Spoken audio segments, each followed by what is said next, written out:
and you can move side to side, but you're able to still walk in close enough to make that connection with someone on the other end, right? And you called me out by name, and I thought, that he sees me, right? He sees me over here. Get lower on those squats. Okay, let's go. It.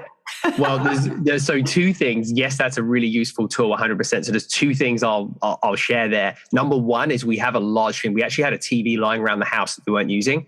And we just have one in like our kind of lounge area. And there's no other TVs in the house, but we had another one for some reason. So I actually mounted that from the ceiling too. So the screen it's probably 5-6 times the size of my laptop screen. So the coaching element of what we do in that uniqueness really relies on that, because we can actually see people. And if I'm further back in the studio, I can still see people. I don't even have to be close.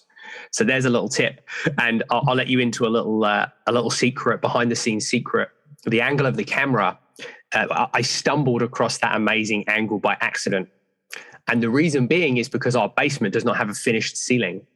So it is angled at the exact perfect position where you can't see the wooden studs from the ceiling and you can only see the decorated wall that we have.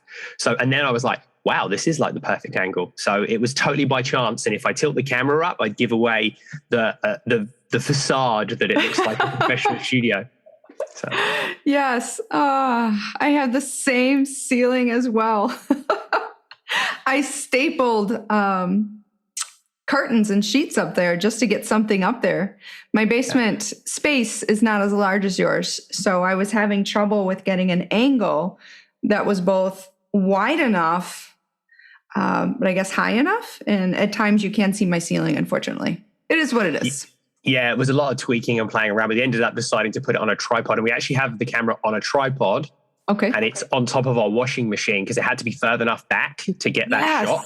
Right. So you have to kind of set it up. So yeah, again, ruining the facade. It's my laptop plugged into the screen, plugged into the camera on top of our washing machine. I think I've seen a picture of that on your Instagram. It's so real. I think people love behind the scenes, truly. So let me ask you a question on behind the scenes. What are you doing right before one of your classes starts?